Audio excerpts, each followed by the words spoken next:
All right, ladies and gentlemen, we want to make sure to make good use of our time today, especially for all of y'all. We got a whole lot going on, obviously, this week. All kinds of crazy stuff happening out there in the world. So let's go ahead and get cracking. Again, at any time, you are welcome to sign in on joinpd.com.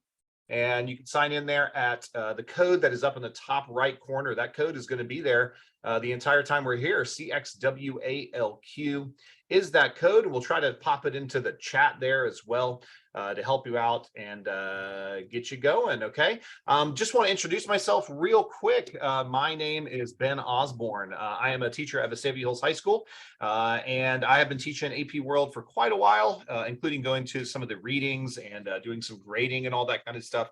So I don't know that I'd say that I'm an expert, but I'm pretty good at what I'm doing with this class, and I'm excited to be here today with all of you to see what I can do to help y'all out. And hopefully we can talk a bit about DBQs and get those DBQs tuned up and ready to go. I'm joined tonight with my assisting here with me with Amy Putnam. Amy, you're at what school again? Acorn High School. There you go. Awesome. Well, welcome, and thank you so much for helping out tonight. We appreciate it. If you have any questions that you want to try to have answered, you can pop them in the chat. We'll do our best to answer those questions. But otherwise, we're going to be working along here with our pair deck with the one we have here for document-based questions. So again, one last thing before we get started, that's joinpd.com. And you can go to CXWALQ. That will be up there in the corner for the duration of the presentation. All right. Awesome. Hope you're doing well out there today. Let's talk about everyone's favorite, maybe least favorite. I don't know. I kind of like them, though. The document-based question, or DBQ. Let me tell you real quick why I like them.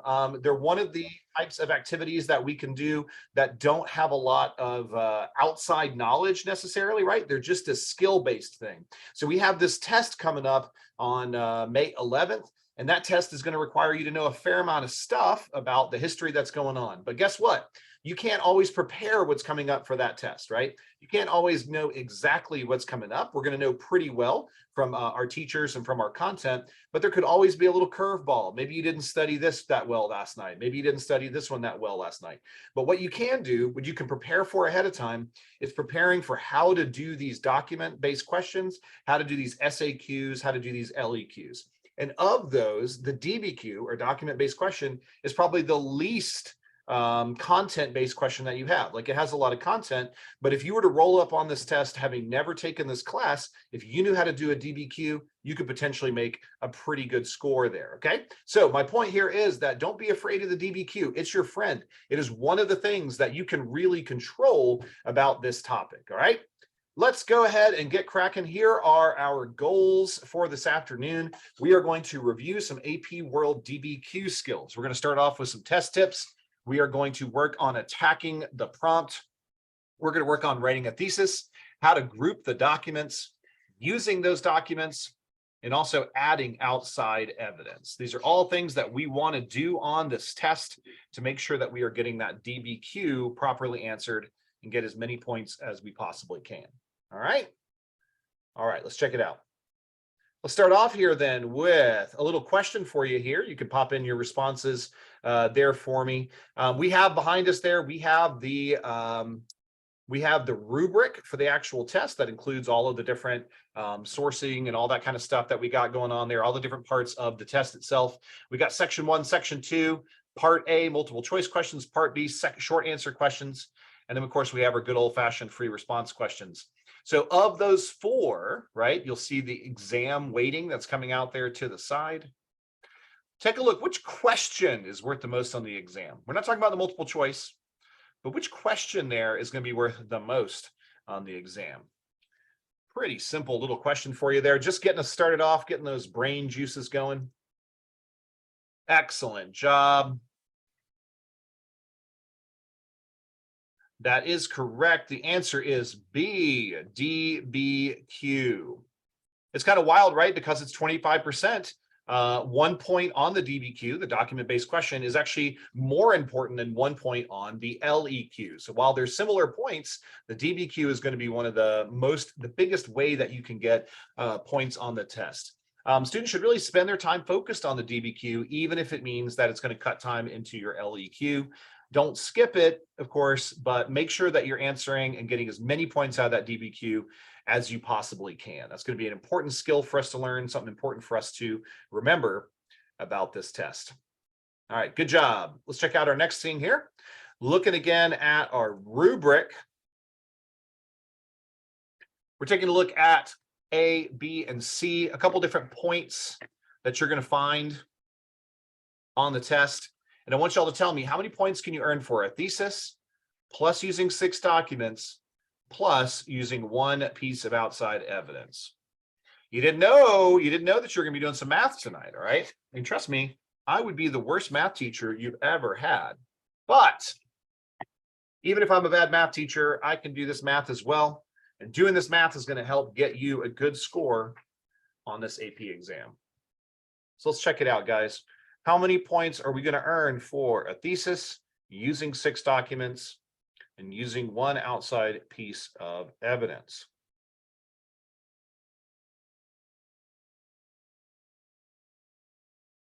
All right, good job. Most of y'all are getting this one here. The answer is going to be D, 4 points, right? So we are going to have 1 point for thesis or claim there. Next, we have 6 documents. That's the second one over here, you can see. So 2 points for 6 documents and an outside piece of evidence, also called evidence beyond the documents. You can get 1 point for that right there. So that's going to be 4 total points. So we are looking tonight at a couple of different ones here. We're going to focus tonight on the thesis point, and we're going to look at those 3 evidence points. All right, so we're going to look at those, a couple of different things that we're looking at. Don't forget that you don't have to make a perfect score on the DBQ in order to do really, really well on this AP test. Again, the average of people are going to get about a 2 or a 3 out of 7 points. So if we can crank that up, right, if we can pump that up a whole lot, if we can get, say, 4 points, then we are going to be cruising to that 3, 4, or 5 on the test. So I don't tell you that about, you don't have to make a perfect score just to make you feel, just so you can like slack off or whatever. But I know sometimes, especially a lot of my students, they worry a lot about making sure that they are being perfect or whatever. But you don't have to be perfect here, kids. You just got to get about 4 points to be able to do well on this exam. And I know that y'all can get those 4 points. All right, let's check it out. Our skill here that we're looking at, we are looking at attacking the prompt. Attacking the prompt. We are going to check out reading the prompt 2 times. We want to try to circle the verb, and we want to try to underline the key words. Okay, so this is the way that we are going to attack that prompt. We want to read it twice. I know that sounds silly. You're all like, oh, I don't need to do that. Trust me, do it. Okay, you're going to circle that verb to make sure you know what it is that you are doing. And then you always want to underline the keywords. Make sure that you know what that question is actually doing. All right, let's check it out. So here is our prompt down there in the bottom in the yellow there. Our prompt is, using the documents, analyze the social and economic effects of the global flow of silver from the mid-16th century to the early 18th century. Now, what are we supposed to do? We got to read it twice, right? We got to read it twice. So let's read it again. Using the documents, seems pretty obvious. Analyze the social and economic effects of the global flow of silver from the mid-16th century to the early 18th century. Lots to think about there. I always really like to think also about sort of our timeline and our location in the world, right? So while you're looking at that and thinking about that, like, where is this applying to? Like, where in the world, or what part of the world is it? Also, think about what our time period is. We can link up that time period from our unit, like our time period 1, 2, 3, and 4. We can try to link it up here. So if we're thinking about our time period, we're really thinking about like time period 3 then. That's our 1750 to 1900, though it kind of crosses over also in that 1450 to 1750 period. So we're looking at maybe period 2, period 3. So it's got to be within that time period and that location. All right. Now, let's do a little bit for you folks.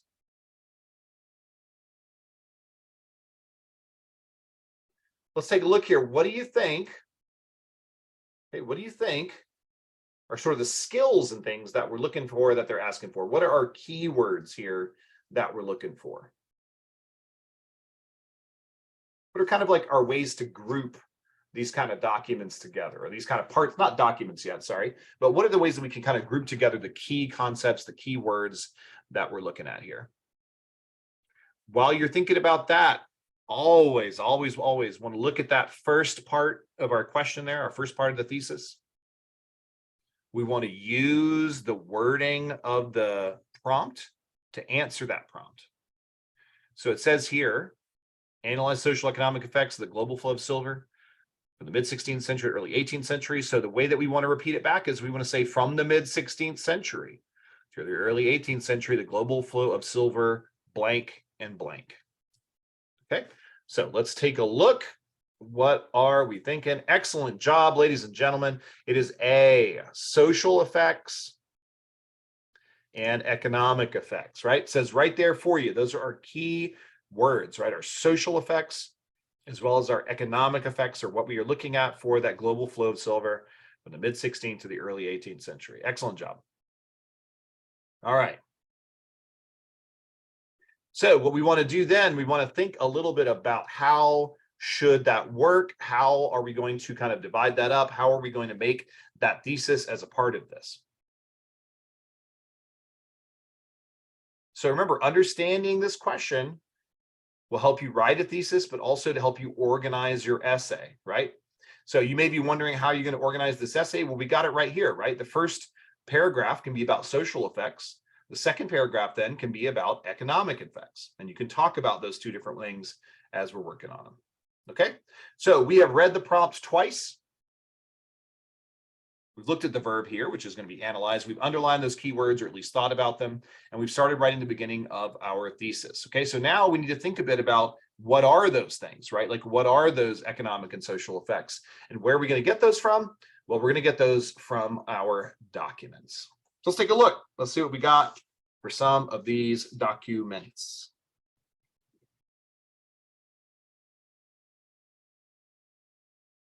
All right, excellent. So a little question here for us. I'm going to read this document out loud for you here. And I want y'all to think about it as we go through. One of the things you always want to do when you're looking at documents, take a look at that source, right? What is the source? Sometimes the source can tell you so much about a document. Where is it coming from? Who is it? Where is it? What's our time period, right? So here we have Tomás de Mercado, a Spanish scholar. In his, we assume a book here, Manual of Deals and Contracts, Sevilla, 1571. Okay, so we already have an idea of when it is. This is at the earlier part of our time period, 1571, that's the mid 16th century, right? So we're looking at our earlier time period there. We know that this is going to be in Spain, or we assume it is, Seville, Spain. He's a Spanish scholar, and he says, high prices ruined Spain as the prices attracted Asian commodities and the silver currency flowed out to pay for them. The streets of Manila and the Spanish territory of the Philippines could be paved with granite cobblestones brought from China as ballast in Chinese ships coming to get silver for China. Again, a ballast is a heavy substance to improve the stability of the ship. So which of it is this? Is this a social effect, or is this an economic effect? Y'all are killing it tonight. Good job, I should say this afternoon. It is B, an economic effect. How do we know it's an economic effect, right? Well, a couple of different things here. The primary way we can see this is that it's talking a lot about money, right? It's saying prices attracted Asian commodities. Commodities are things that you purchase. Silver currency is going to flow out to pay for them. The language of this document is all about the money that's coming in. Look at our source even, right? You could probably just tell it if you look at the source. It says Manual of Deals and Contracts, right? Deals, okay? That's going to be an example there also of an economic contract or economic effect there as well. Good job. All right. So here's our next question then. What economic effect is shown? Is it showing that Spain's economy is hurt, that Spain's economy is bad? Or is it instead showing that the Spanish economy is going to be good, or the Spanish economy is going to be improved? Take a second to look over that. While you're doing it, don't just answer it, right? Think about it. Think about what it is specifically that is telling you, whether it's going to be improved or whether it's going to be negative. Good or bad, you let me know. You let me know. All right, let's get a couple more people in there. Yeah, this is a little harder than some of the other questions we're starting off with. You always want to warm people up for some of the more difficult ones, right? So earlier on, we got those economic and social effects. That was a little bit on the easier side, but here we got to actually interpret this document. It's one of our most important things that we can do is to interpret documents. Make sure we understand what they're saying. The correct answer here for us is that Spain's economy is going to be hurt. Okay, it's going to be A is the answer. How do we know that? Okay, well, the first part here, that word ruined, right? High prices ruined Spain as the prices attracted Asian commodities and the silver currency. Basically, what it's saying here is that people from Spain are purchasing tons of Chinese goods. And so that silver that they're getting is going to be going straight over to China, and that's going to be a problem for the Spanish. The Chinese aren't buying anything in return, right? So that is a big problem for them. They want to make sure that they are doing that. Folks, if you're just joining us, by the way, welcome. Again, I'm Mr. Osborne. So glad to have you here this afternoon. You should join us at joinpd.com. And the little code is up there in the top right of your screen, CXWALQ. So if you haven't joined us yet, joinpd.com. Our little code is up there in the top right. All right, good job, folks. Economic effect is shown there with Tomas de Mercado. Let's take a look at our next document then. Let's see if we can figure this one out instead. All right. So our question here for document 2 is to say social effect or an economic effect. Now, I am just going to 100% apologize from the beginning. Not too great at pronouncing Chinese names. I apologize for that. I don't speak Mandarin or Cantonese. But our source here is Wang Xijue, maybe. Apologies for messing that up. This person is a Ming Dynasty court official. Report to the emperor in 1593. So if we look here again, we always want to think about that source a little bit. And let's go through this document then. The venerable elders of my home district explain that the reason grain is cheap, despite poor harvest in recent years, is due entirely to the scarcity of silver coin. The national government requires silver for taxes, but disperses little silver in its expenditures. As the price of grain falls, tillers of the soil receive lower returns on their labors, and thus less land is put into cultivation. All right, which of these do we think it is, kids? Do we think that it is an economic effect, or do we think that it is a social effect? You know, a lot of these documents are not 100% one or the other. Remember, they're not giving you these documents because they're looking for one specific answer, okay? I mean, there are a couple different ways that we could look at these documents. So in this case, I mean, you could maybe use it either way, but what is the best answer for us here? The best answer is going to be B, economic. Okay, so again, we have an economic example here. So there's a little social stuff in here talking about these poor, venerable elders who don't have to explain the reason grain is cheap and all these kind of problems, the tillers of the soil not having returns for their labors. But ultimately, we're looking mostly at this as an economic answer, right? So they're having trouble with silver coin. There's a lot of scarcity for silver coin. They're not getting all the taxes that they need. Don't forget that it's not mutually exclusive, right? Like it could be social and it could also be economic. But usually when you use it in your essay, you want to try to make sure that it is the proper way to do it, the better way to do it. And in this case, our better way to do it is economic. All right. But what is the economic effect that is shown? All right. What is the economic respect that is shown? We got two options there for us. First one there for us is China's farmers are better off, or China's grain prices are low, which leads to less land for farming, or being farmed, I should say. So take a look at that document. Which of these do we think it is? One easy way to think about this again is what is the price of grain, right?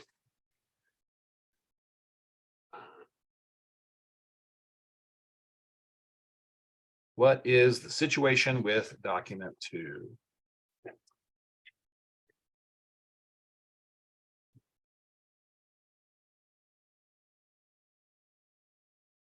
All right, let's take a look. Oh, knocking it out of the park here, folks. The correct answer is B. China's grain prices China's grain prices are low, which leads to less land being farmed. All right, so good. That is the document. That is what the document is saying to us. It's telling us the example there as to why that is the case. All right, let's put a little bit of this together then, folks. Let's take a look at our next section here. Using the documents, analyze the social and economic effects of the global flow of silver from the mid-16th century to the early 18th century. Again, that is our topic, right? That is our prompt that we're looking at and we're trying to figure out. So you are going to fill in the blank for me a little bit with one of these questions here. As an economic effect of the global flow of silver from the mid-16th to the early 18th century included what? Is it farmers losing money, a downturn of both Spain's and China's economy, or negative and positive economic effect? Remember, one of the nice things about having this sort of organized thesis is that it's really going to help you create topic sentences for the rest of your essay. That's the best thing about this, right? Like it's basically writing the essay for you. If you have a good thesis from the very beginning, it's basically going to write it for you. So try to focus in on that thesis and make sure it's good in order to make it right.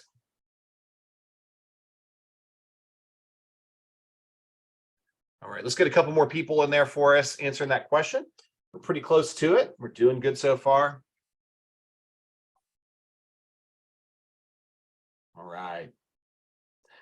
Excelente. Hopefully you put in, and as most of you did, you put in B, a downturn of both Spain's and China's economy. Let's take a look. Why are these other answers not quite correct? Okay, so A is not correct because it's only one document, right? We're trying to make an economic argument from two different documents. So if you're just talking about the problem for farmers, not really going to be the entirety of that. We need to look at both of those, okay?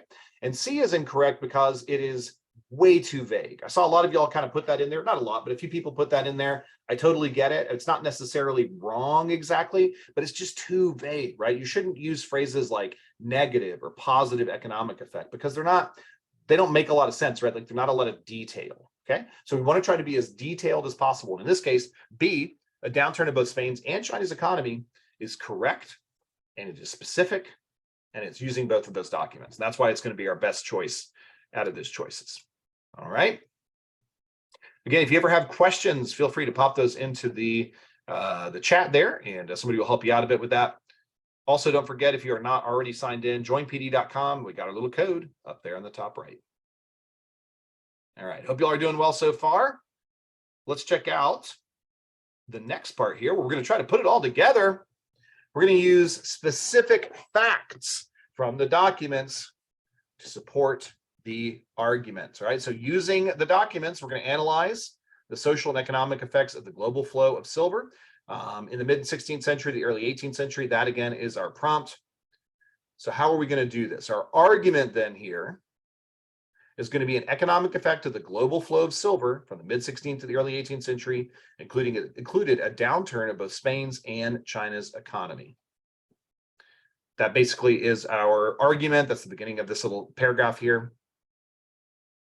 As Spain shipped silver out to China, their economy began to falter as high prices resulted from the loss of silver and the import of Asian goods. That is information that comes to us from document 1. Okay, so document 1 there, which is Tomás de Mercado, that is what is coming from that one.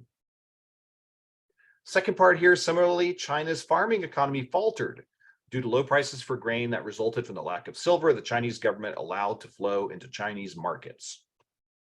That is document 2. That is from Wang.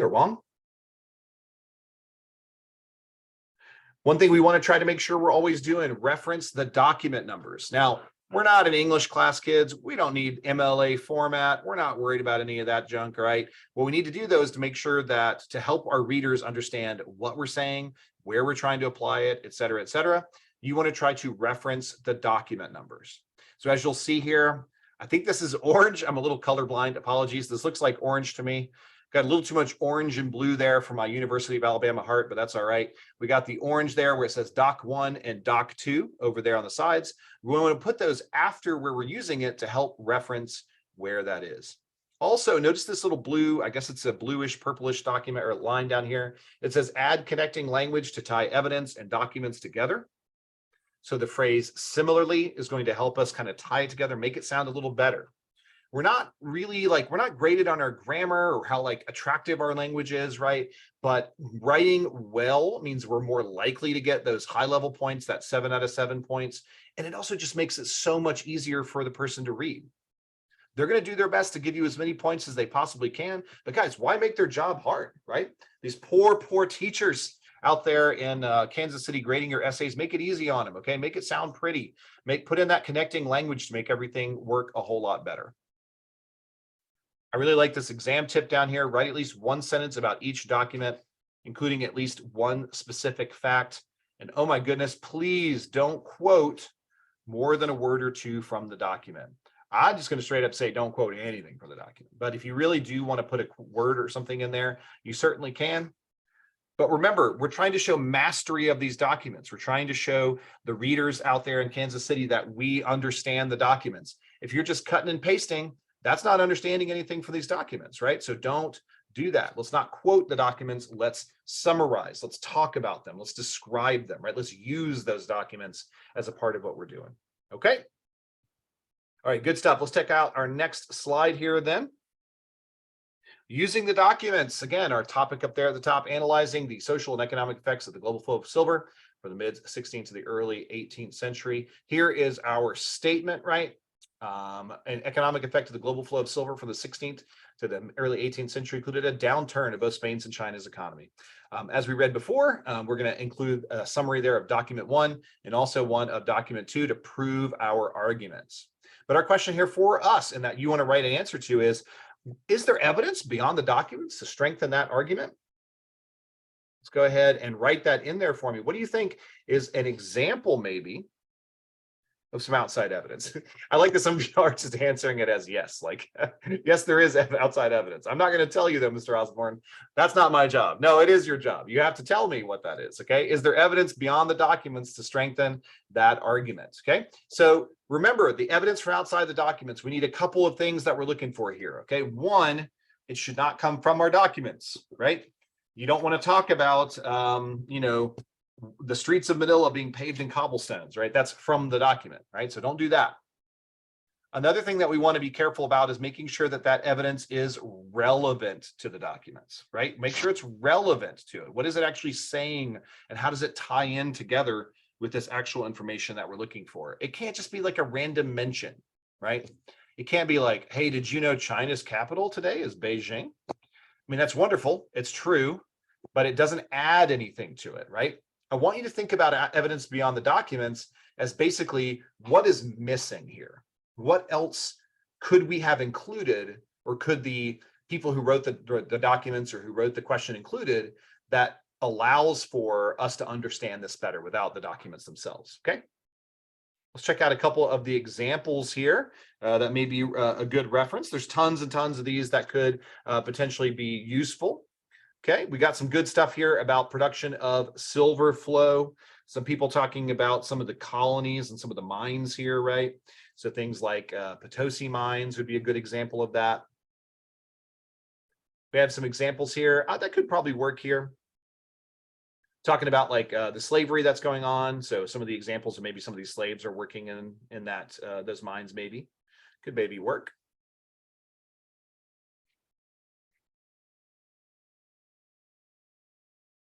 One example we have, somebody here is including something that's occurring very far before this time period. Remember, that's more context.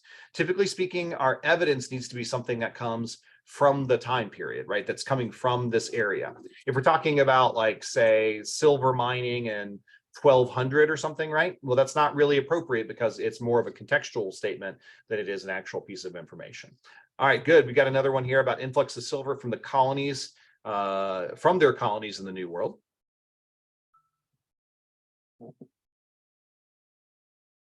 We also got examples about Spain trading silver with Mexico. Maybe something about mercantilism, kind of an interesting point there. We'd have to think about how it would work in, but that could maybe work. Silver flow. Yeah, lots of good answers here coming in from that. Let's take a look at what we got here. Remember, there's no specific thing that we're looking for. It just needs to be relevant. It needs to advance that argument. Let's take a look here at what we got.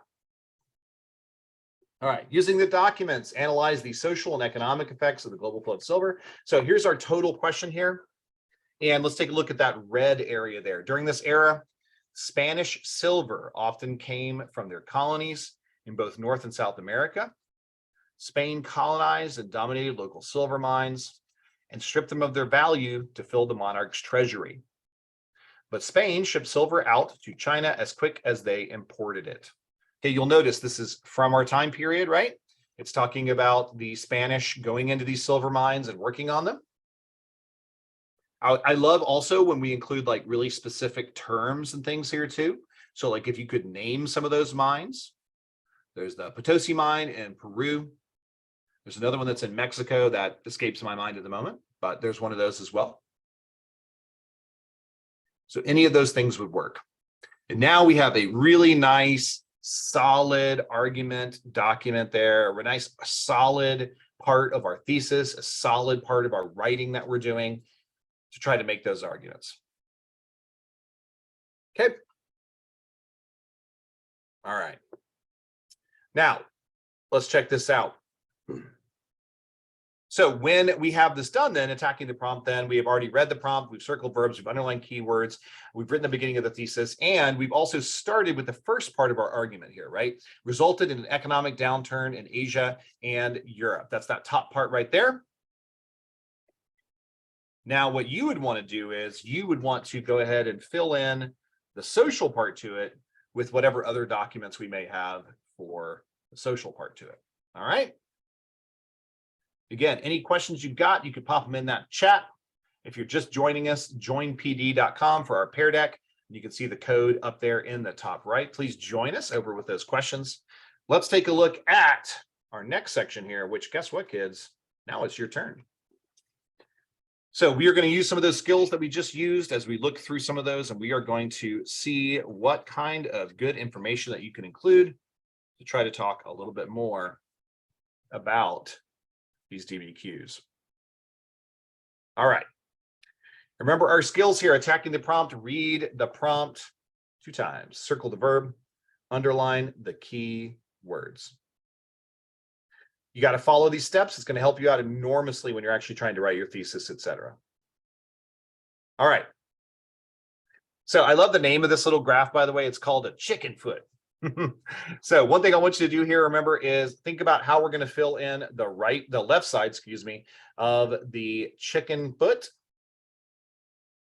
So remember when we talked about how to do this properly, how to do these kind of things. Our prompt here is using the documents, analyze African reactions in response to the European scramble for Africa. So what did we talk about at the beginning? Remember, we're all the way back at the very beginning on slide number, let's see, like number 4 or 5 here. I said what we should do, and you probably remember what the chicken foot looked like on the left side when we were taking a look at the social and economic effects of the global flow of silver. So if we are to apply the same idea, the same concept here, how should that thesis start off? What are we going to do when we start off with that thesis? Our prompt again, using the documents, analyze African reactions response to the European scramble for Africa. Write it in there for me right now.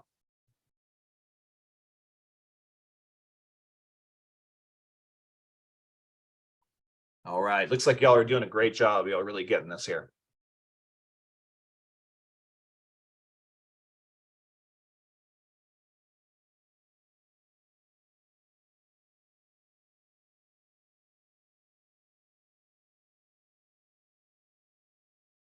Some of you are already trying to go ahead and do the chicken foot part. We're just kind of looking for that first little bit there, maybe. We'll work on that other part of the chicken foot in just a second.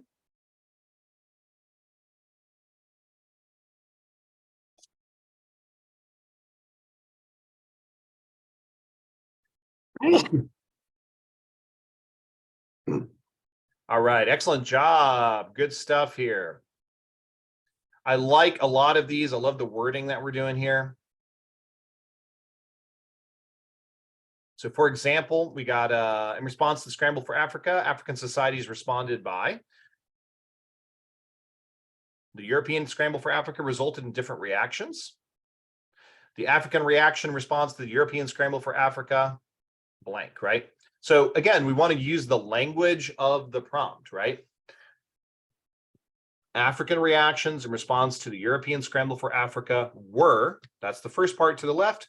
And now we're going to analyze that chicken foot. Let's do one of the toes, I guess. Let's do a toe. All right. So you should have some answers here for you.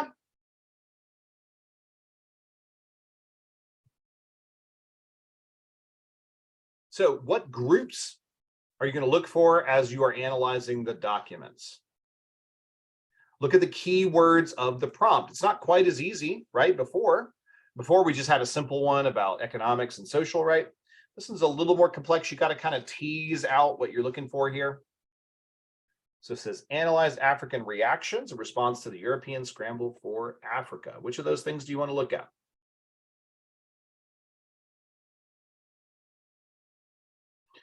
Each of these answers could be something you could do in your essay, but which one of these is the correct one you want to look for?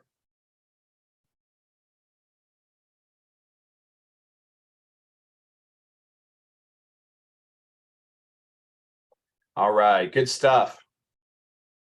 Let's make sure we're all chiming in and answering. I still got some folks there who haven't chimed in, so please let's make sure we're doing that. Takes just a second to hit that button. It's going to be some good feedback for you and good feedback for your teacher as well.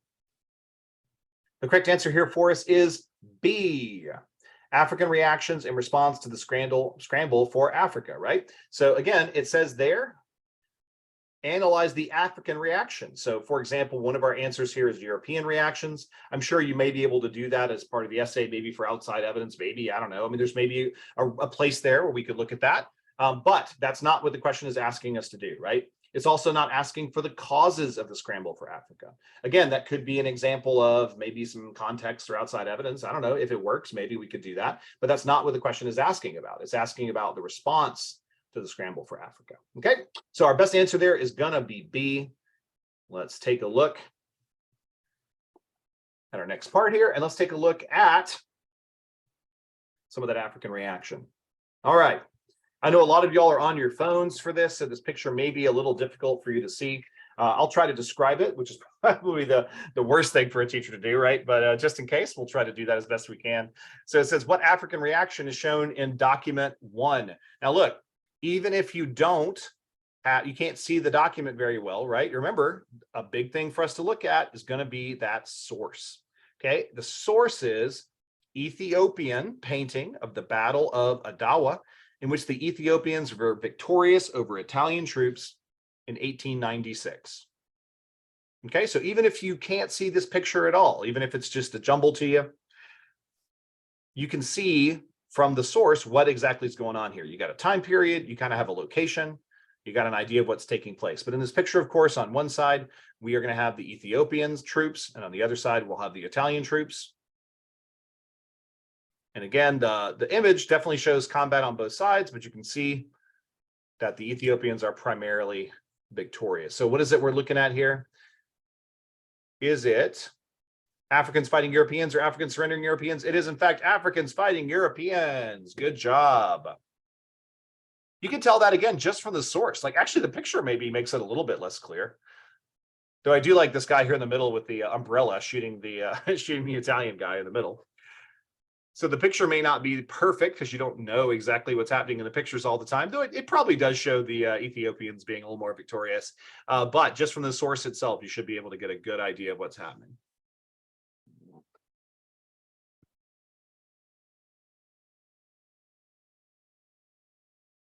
All right. So next up, let's take a look here. What African reaction is in document 2 then? Why don't you write it up there for me? How are they responding to it? Our source here is Mojimba. African chief describing a battle in 1877 on the Congo River against British and African mercenaries. And he is telling this to a German Catholic missionary in 1907.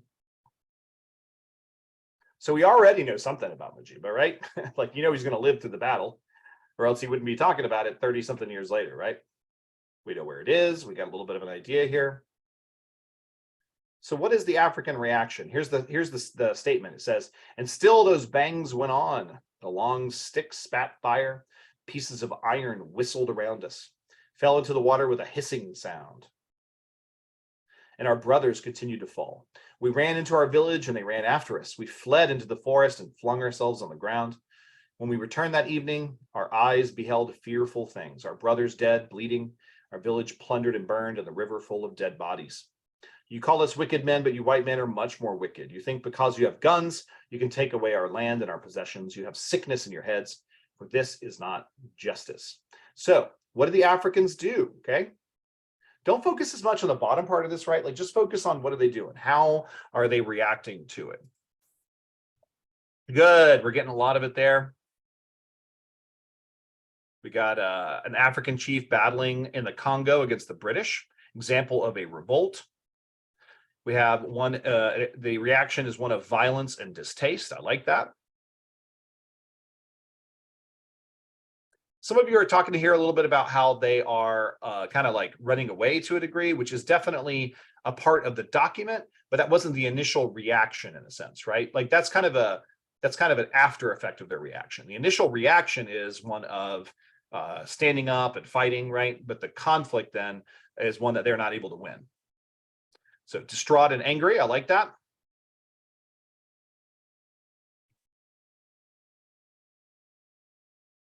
Fighting with the British. Resistance, I like that phrase too.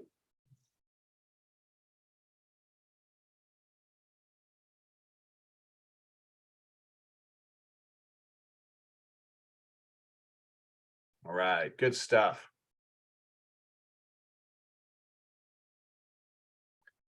Good stuff. Revolt, revolution, etc. Okay, violence and resistance to the Europeans. All right, excellent job. All right. So using the two documents that we have here, we have this picture, right?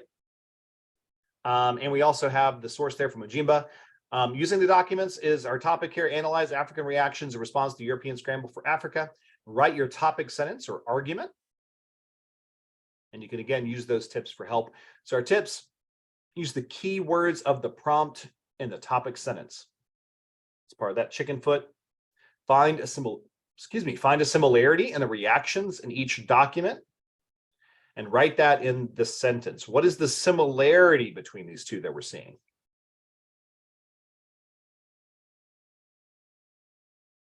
So remember, we want to use the words of the prompt. That's kind of the thing we did from the very beginning here. The prompt again up there at the top, using the documents, analyze African reactions in response to the European scramble for Africa. I'm going to give you a little bit of time on this because, again, you're writing it out for me.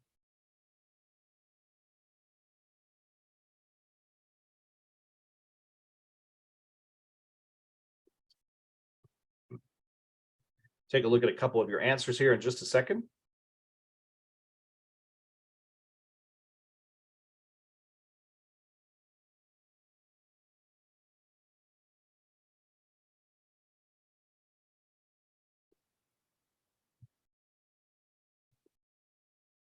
All right, let's take a look at a couple of your answers here for me then. Again, we're just kind of writing the topic sentence. We don't have to do the entire thing, but I like this. One of the African reactions in response to the European scramble for Africa is a response of distaste, violence, and revolt. Good. African nations, when set upon by European nations in the scramble for Africa, responded by fighting and resisting attacks. Good stuff. I like this too. Organized successful resistance and organized unsuccessful resistance through military encounters. Again, the resistance is the common focus there, but we also see that sometimes they weren't successful.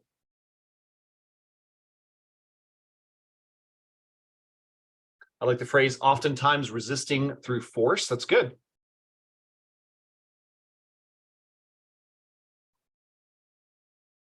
Oh, I like the way this one is said here. In response to the European scramble for Africa, Africans on different parts of the continent, such as in Ethiopia and the Congo, had the same spirit to resist the European invasion. Ooh, that's good. I like that one a lot.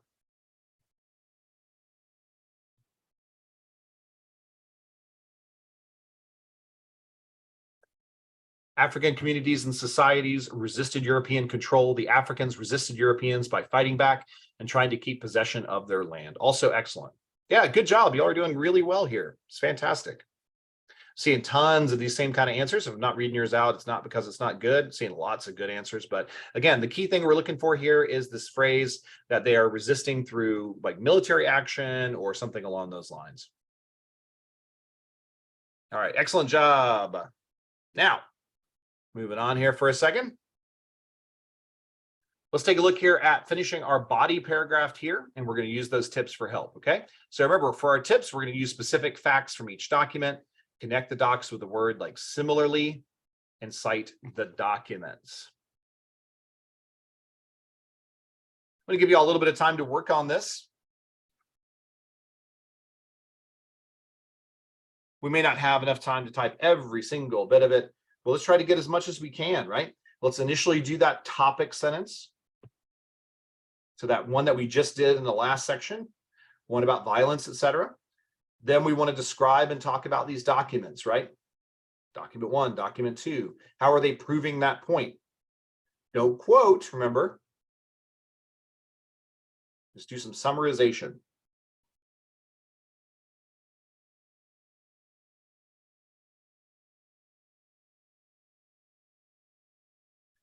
I will give you all a couple of minutes here. Want to make sure we're able to get through some of this, but I also want to give y'all some time to work on it a little bit.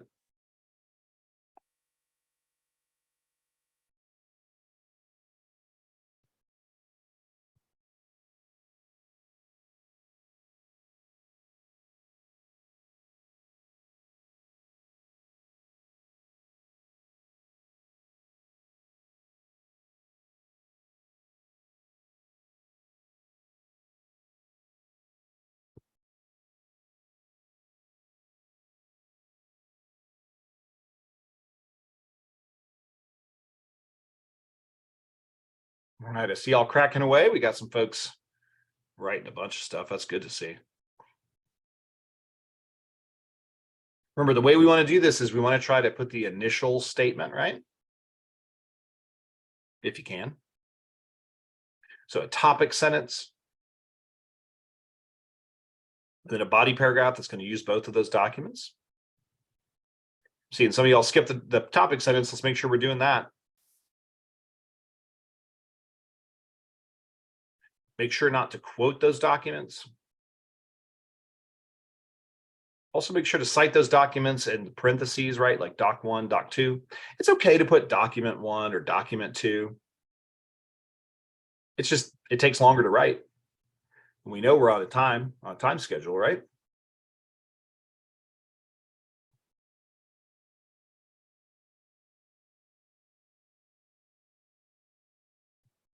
I'm looking over these and we're seeing some really, really good answers.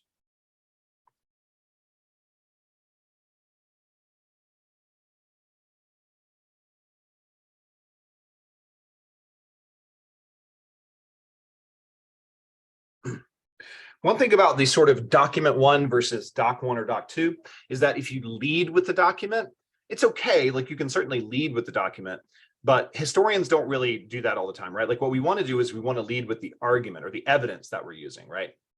So instead of maybe thinking about like document 1, this is what the document says or whatever, you want to say a battle of Adawa and this painting, yada, yada, and then put document 1 behind it. It's a small thing. Like if you're more comfortable doing it the other way, it's probably all right, but it's a small thing, but trying to use it that way is going to make it a little bit better, sound a little bit better.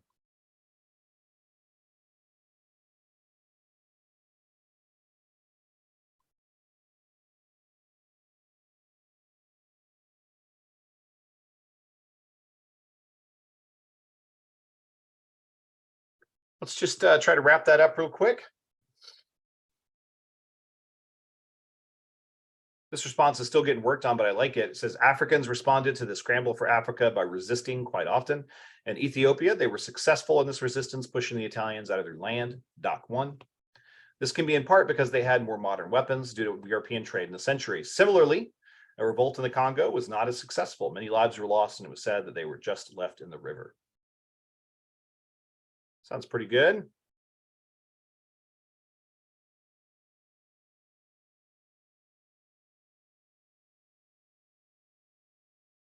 In response to the European scramble for Africa, Africans responded with violence and revolting towards the Europeans. In document 1, a painting of the Battle of Adawa is shown to demonstrate the victorious win of Ethiopia over Italian troops. Document 2, an African chief in the Congo is providing resistance towards the white Europeans trying to take over African colonies. In both of these documents, African citizens are angry at Europeans using military intervention to gain territory, causing their reactions to being angry and causing revolts against Italians and the British. Excellent job. All right, let's go ahead and move past this a little bit. I'm going to show you our example of this, though. Honestly, y'all are pretty darn right. I love to see that. But let's show the little example here that we got for it. So Africans often responded to the European scramble for Africa by fighting back against the Europeans. Specifically, as the Italians attempted to conquer Ethiopia, the Ethiopians fought the Italians and won in the Battle of Adawa, Doc 1. Similarly, Africans fought against the British attempt to conquer the Congo River. However, in this fight, the Africans were unsuccessful, Doc 2. You see how it sounds a little better if you're like describing, right, like the situation, right? So how they are doing this, okay? Is there some evidence beyond the documents to strengthen the argument? Maybe another fact that supports the argument the Africans fought Europeans. What else we got? There's a lot of different things that we could do this. What are we thinking? This could be tons of different things, right? Like if these are two examples of battles, maybe you could think of another battle or another war or another conflict between Africans and Europeans that may tie well into this.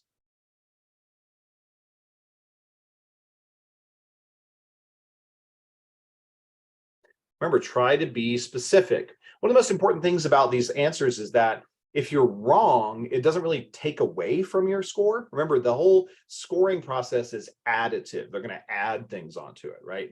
So if you put something in there, like don't just put a bunch of garbage, but if you're putting some stuff in there, you're not 100% sure if it's going to be perfect, just go ahead and do it anyway, because it's probably going to help out. Okay, so don't be afraid to put answers in there where it is necessary.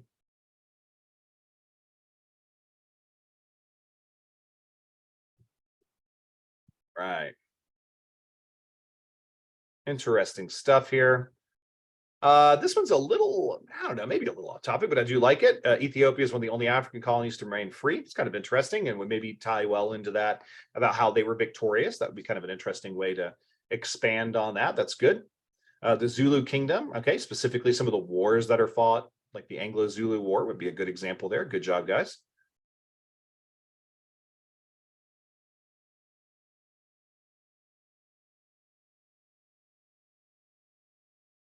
Some of y'all are kind of talking a little bit about the slave trade. Don't forget that's beforehand. That would maybe be useful for some contextualization or something, but it needs to be in the time period, right? So the scramble for Africa is kind of late 19th century, like 1850s or so.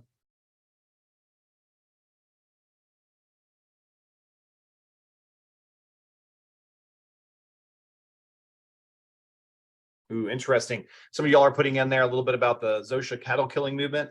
I mean, I could see some examples for that, so maybe you could put that in as an example of what happens when these resistances don't always work. So specifically the second part here about the Congo River. So maybe that could work. Again, the better option probably here is going to be some kind of war or conflict, if you can think of those. Great job, guys. Let me go ahead and bump us forward. We're running down on time here, and I want to make sure to be respectful of your time. Let's check it out, guys. All right, so here's the entire thing here. As you can see here down at the bottom, Africans also fought and lost in South Africa, where the Zulu lost to the British in the Anglo-Zulu War. Okay, so this is a whole topic paragraph there that's great for you. You're using documents, you are making an argument at the beginning there, and you're tying that into your thesis. And lastly, we have some good, solid outside evidence as well. All right, good stuff. Let's take a look here. So we're attacking that prompt using those documents. We're analyzing African reactions. The first part of our chicken foot then is kind of a restatement of the prompt to make sure we're using the proper terms here. Africans' reactions to the European scramble for Africa included our first part here, resisting the European takeover with military force. All right. Excellent, excellent job. All right, let's take a look here. We got about 5 minutes. Hopefully we can run through these real quick and take a look as well. All right, let's put in some answers here for us. What reaction do we see here? This is Ya Asante, the Ashanti Queen Mother, in speech to chiefs, West Africa, 1900. She says, "Now I have seen that some of you fear to go forward and fight for our king. If it were in the brave days of old, chiefs would not sit down to see their king taken away without firing a shot. No white man could have dared to speak to chiefs in the Ashanti in the way the British governor spoke to you chiefs this morning. Is it true that the bravery of the Ashanti is no more? I cannot believe it. Yea, it cannot be. I must say this, if you, the men of Ashanti, will not go forward, then we will. We, the women, will. I shall call upon my fellow women. We will fight the white men. We will fight until the last of us falls on the battlefields." So what do we think here? Is this Ashanti women are surrendering? Are they turning to religion to help with the European conquest? Are the Africans calling others to action? Or are the Europeans deceiving Africans and attacking the Africans? Let's go ahead and put those in. Good job. Most of y'all are getting this right here. The correct answer is C. Africans are calling others to action against European conquest. Excellent job. Yeah, this is one of the Queen Mother of the Ashanti, basically telling people, let's get out there and let's fight against these Europeans. All right. Next up, where do you see evidence related to Africans calling for action? Again, do not quote the document. Let's paraphrase it real quick. So our source here is Samuel Maherero. I probably mispronounced that, apologies. A leader of the Herero people, a letter to another African leader in German Southwest Africa in 1904. All our obedience and patience with the Germans is of little avail. For each day they shoot someone dead for no reason at all. Hence, I appeal to you, my brother, not to hold aloof from the uprising, but to make your voice heard so that all Africa may take up arms against the Germans. Let us die fighting rather than die as a result of maltreatment, imprisonment, or some other calamity. Tell all the chiefs down there to rise and do battle. So where do we see the evidence of calling to action? All right, just type it in there. You don't really have to make it too specific.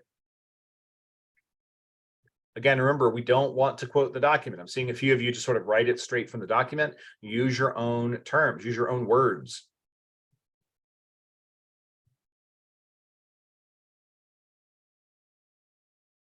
Good. Leader of the Herero people is appealing to the other tribe to make his voice heard and bring forth all of his brothers to help in the resistance. Good stuff. Calls for action by emphasizing that they should die fighting rather than die as a result of mistreatment from Europeans. Good stuff. Yeah, these are all excellent. Good job.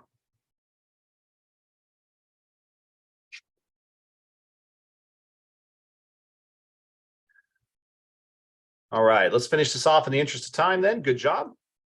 Here is your example then. Africans often responded to the European scramble for Africa by calling Africans to action.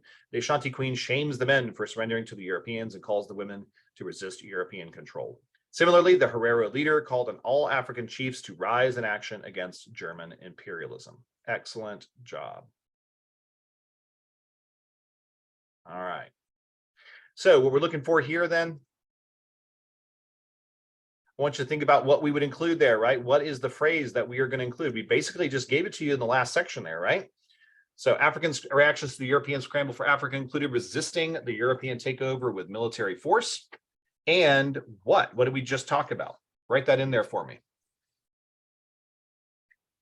We are coming up on 5. We're almost done. Just stick with me for just a minute or two more. Write that out for me. I know we're tired, long day at school. Trust me, I feel it too. Well, let's get that last little bit here. Let's make sure that we're understanding how to use this chicken foot diagram. And then we will all roll out and enjoy our Tuesday afternoon.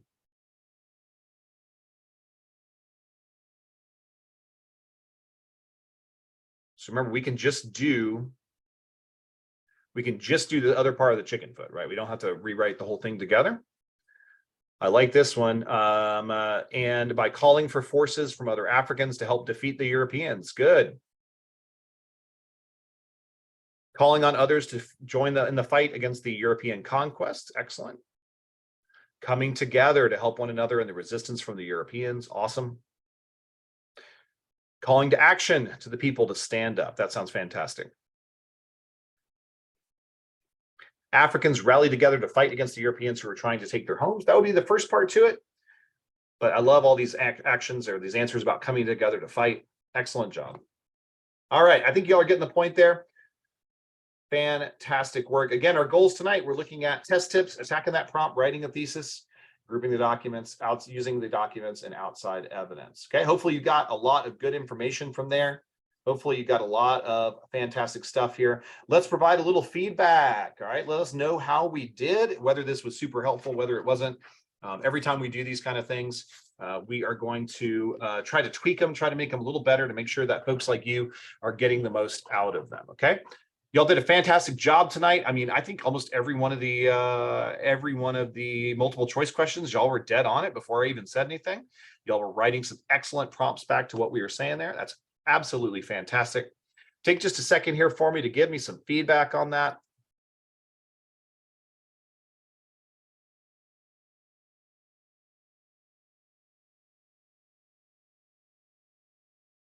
Provide me one takeaway, maybe too, something that you can come out with.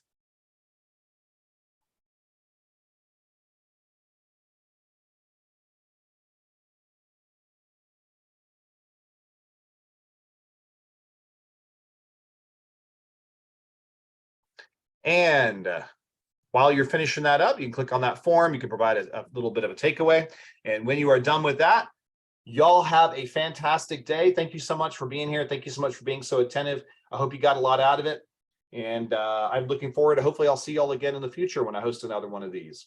Thank y'all so much. We really appreciate it. Y'all take care. Again, if you have a second, maybe put a takeaway there and also click on that form there.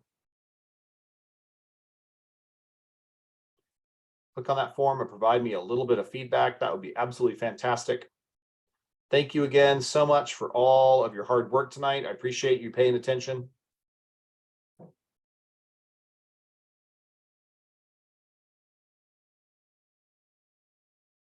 Really appreciate it.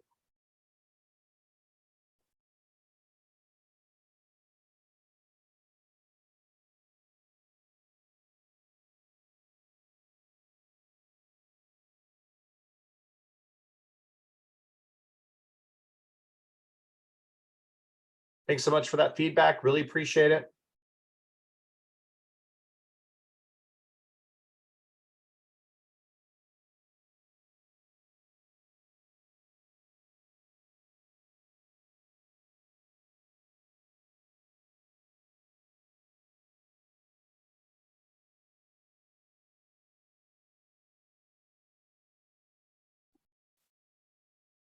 Thanks again for being here tonight. Hopefully this was helpful to y'all. Finish up that little bit there for me if you don't mind.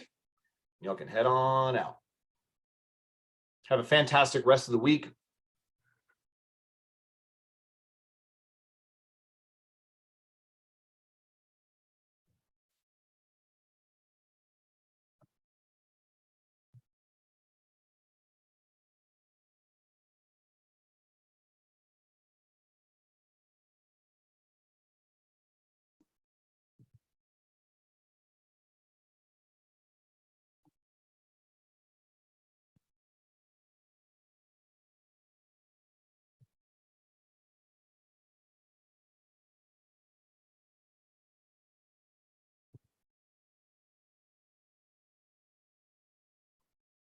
Give y'all a couple more minutes and we'll go ahead and kick y'all out. But please make sure to give us some good feedback. We really appreciate that.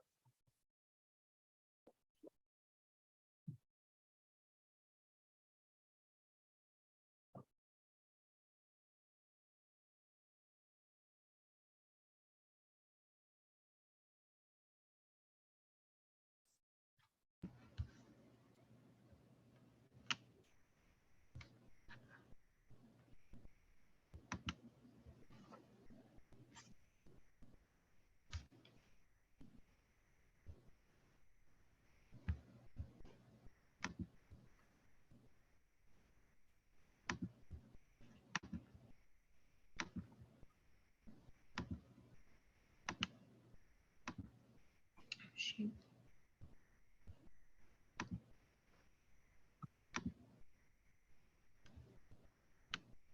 Go ahead and kick out those last couple people. I am working on it. I normally can do it, but I couldn't do it. All right, there we go. Excellent. That was great. Perfect timing. Great job. Thanks. Maybe a little too fast. I'll work on that a little bit to change it up a little bit for the future, but thanks. No, I thought you were perfect. Absolutely perfect. Great. Appreciate it. All right, what do we need to do to finish up, to wrap up? Okay, Amy's got to fill out the form. Done. Done. You've already, did you include the teachers? I never saw Ridge or anybody else. Yes, I included Mandy Wakefield, myself, and Jackie, because those were the only Okay. ones I saw too when I went in there. Okay, listen, I'm not going to be able to be here Thursday, so let me tell you who else you need to be looking for. Okay. Ridge, Abby Kirkland, Jeffrey Robertson. Okay, hold on. Jeffrey Robertson. Yeah, you've met him. He's the guy from Alberta. Okay, it's Okay. We got new people that I'm not as familiar with. Mallory, her last name starts with a P. It's like Pinda something. She's Okay. at Daniel School, but it's Mallory. Okay. Let me think. Brett Benefield, you met him. Yes, Brett I know Benefield. Who else? I'm trying to think. Is the people from Dothan still or no? No. Okay. Listen, what you need to do is, Ben, if you will say on Thursday, because I won't be here, if you'll tell any teachers to send a note in chat. Yeah, sounds perfect. Yeah. And I can also type it in chat too. Mm-hmm. And Amy, will you do that again on Saturday? Because I'm not going to be here Saturday either. So just make sure you get a good list of who's here. Okay. What do I need to do to, do I post takeaways or whatever that was? How do I do that? Yes. Do you want to share your screen? Yeah, sure. Okay. Which part to that? Is that what we need? Okay, so there should be a box that says to do the takeaways, create takeaways. On the slideshow? No, it's when you, Okay, wait. it's not, it shouldn't, because that's the last slide. Okay. Yeah. Okay, wait. I got like a Zoom attendee thing. No, it's got to be in Pear Deck. Oh, crap. I exited out of Pear Deck there. It's okay. No, okay. It's okay. Just go back to Pear Deck. It'll be okay. Okay, let me It'll try to be go right back there. to Pear Deck.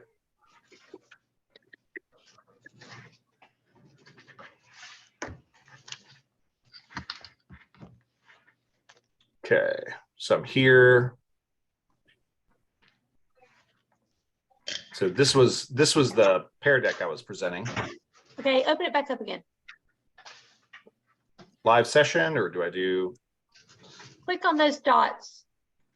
Yeah, so Okay, I got archive. you need to name the session. Okay. So it's AP World History and then today's date, and it's study session 4.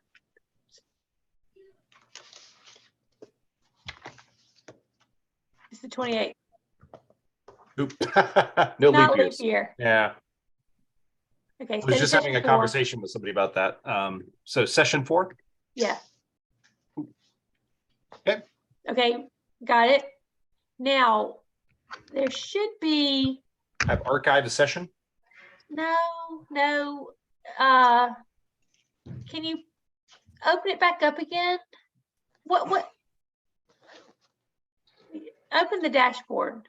Oh, sorry. See, I never really do this. Yeah, no, I get it. I'm sure there's an answer. It is. You just have to create.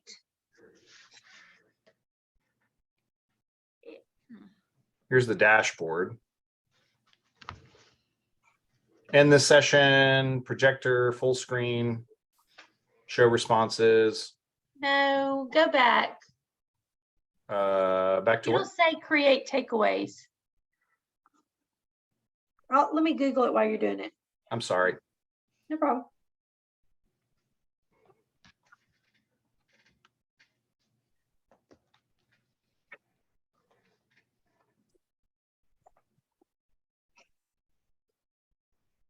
Okay, it says, click on the More Actions menu. You'll need to end the session from this menu before you can see takeaways. Okay. Select Reflect and Review to open Reflect Review module again. Okay, so. There it is. Okay.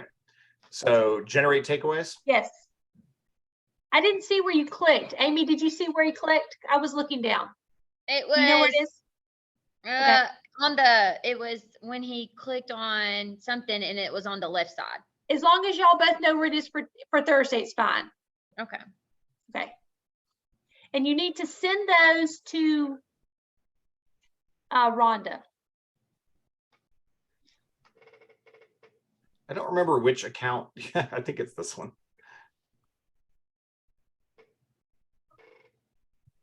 I can't remember which account you have me on here for. Let's try this again. Is it asking you for an email somewhere?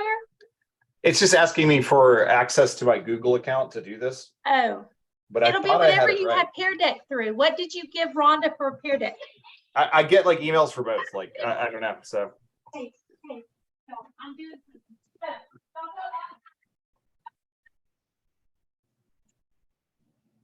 Hey, give me that. Give me that. Don't do it. You do your homework.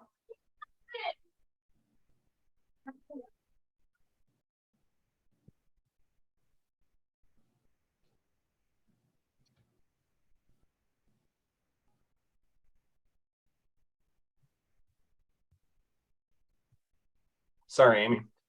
No, that's okay. Because I don't really know how to do it either. Okay, so where are we? I'm sorry, It's just not. It's not publishing my takeaways. Let me think a second. Is it because you think that it's going to a different account? Maybe. I tried both though. I think. I don't know. What does Reflect and Review do if I open that? Why don't you copy that link so we have it? Okay. Okay. Open Reflect and Review. I think these are the takeaways. Yeah, these are the takeaways. Okay, go back.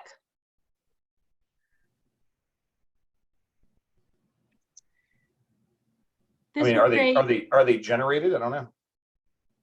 Well, they'll be in your Google Drive.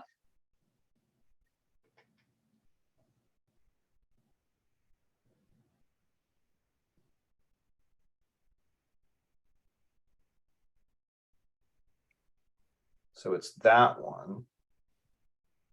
Yeah, this should be in the right place. It's just not doing it, I don't think.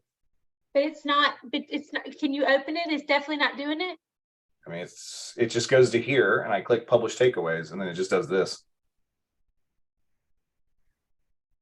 I Okay. don't feel like this is the first time this has happened. I feel like this, okay. I feel like I haven't got my kids. I asked for their takeaways and they're like, well, I've never gotten.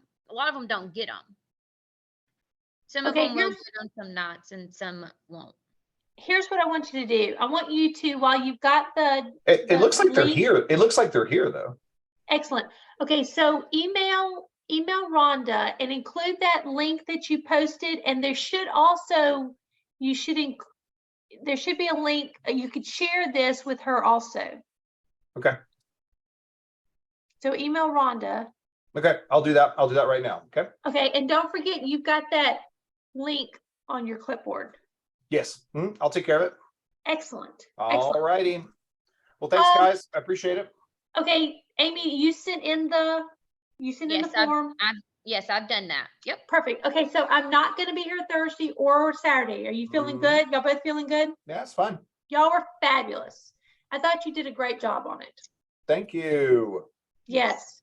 All right, Amy, if just in case though, something happens, you're going to have to do it on Saturday. That's fine. If You something can do happens, it. if he needs to leave, I will. Super easy one to do. Okay. Okay, while we're right here, Ben, can you go back to the Pear Deck for me? Yeah, sure. Did Let you me close finish it out? sending this. Let me finish sending this email. Okay. Okay, I just want to remind y'all that you can go to the dashboard in Pear Deck and there's a share the Pear Deck, and you need to share the link with each other just in case something happens. Amy, do you know what I'm talking about? Let me go back to Pear Deck. Ben has to do it Okay. because Ben opened the Pear Deck. There's a teacher dashboard, Ben, just in case. And it's not for this time, it's for Thursday, just in case something bad happens Thursday or Saturday. Whoever opens the Pear Deck, there's a teacher dashboard and there's a link that you can share in the chat box. And that way, just in case something happens, the other one of you can open up the Pear Deck and continue on.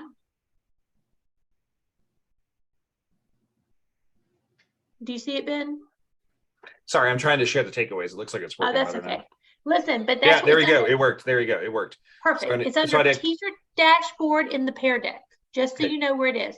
Have Okay. you ever done that before? Yeah. I know where it is. Okay, good. Well, then you All right, know so- how to do it. Yeah. So do I click share to Google Classroom? Is that what I do for takeaways? No, you shouldn't share to Google Classroom. You should. It should be in your Google Drive. Okay, hold on. I'm just going to put it up there for you again. Share screen. So I got this right here. Share takeaways. Oh yeah. So you need to open it in the Drive. You need to click on that link and share that with Rhonda. Okay. That's all you need. That's all she Okay. needs. All right. Cool. Perfect. Okay, excellent. All right. Well, thank you so much. Good. All right, Amy, y'all. I'll see Good you on luck Thursday night. Yes, Good luck on Thursday. Thursday. All right. Take care, y'all. All right. Mm, Bye, bye-bye. y'all.